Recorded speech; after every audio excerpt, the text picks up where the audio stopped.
L'Anella Verda de Manresa ha posat en funcionament el nou gual sobre la riera de Rajadell, que afegida a la passera sobre el Cardener que es va obrir aquest maig, permet enllaçar Manresa amb el tram baix de la riera de Rajadell. Quan tot just després del confinament es va posar en funcionament la passera de Can Pacoli, es va veure que feia falta un altre gual sobre la riera de Rajadell per creuar la riera durant tot l'any, evitant així un tram perillós de 110 metres de carretera, un gual en el qual l'Ajuntament ja estava treballant. I ara s'hi pot arribar més ràpidament i amb seguretat, perquè gràcies a les dues infraestructures ja no cal trepitjar la carretera. Vull dir, abans la passera del Cardener et permet evitar una volta d'1 quilòmetre i haver d'anar 260 metres pel costat del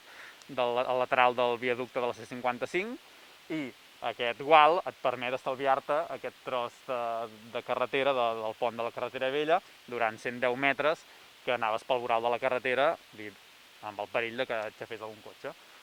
Doncs ara es pot anar de Manresa a fer la volta aquesta sencera sense aixafar asfalt i per tant és molt més segur i molt més agraït. El nou gual està construït amb 23 prismes de formigó i fa 12 metres de llargada. S'ha senyalitzat des dels dos extrems i ha costat 14.000 euros. Així, l'Anella Verda de Manresa ha guanyat dues noves infraestructures que permeten relligar itineraris i obren noves possibilitats de rutes sense haver de trepitjar asfalt. El concepte d'Anella Verda de Manresa no és el d'altres ciutats, no pretenem que sigui una anella circular perfecte al voltant del municipi, sinó que és tot allò que hi ha fora del nucli urbà.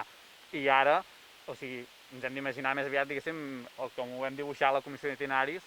és una flor amb molts itineraris circulars que entre ells s'acaben solapant i acaben conformant una xarxa. Aquesta xarxa hi havia llocs on no es connectava entre ella i ara tota aquesta zona sud-est del municipi queda molt ben connectada i per tant itineraris que fins ara eren independents i que tu havies de decidir si te n'anaves pel del Cardenell Llobregat i havies de seguir i anar fins al pont de Vilomara i no tenies opció de travessar cap aquí, o una opció bastant complicada, doncs ara tens l'opció de dir, doncs mira, avui faig el del Cardenell Llobregat i sumo, o faig un tros i sumo el de la Riera de Rajadell, el de la Serra de Montllaó,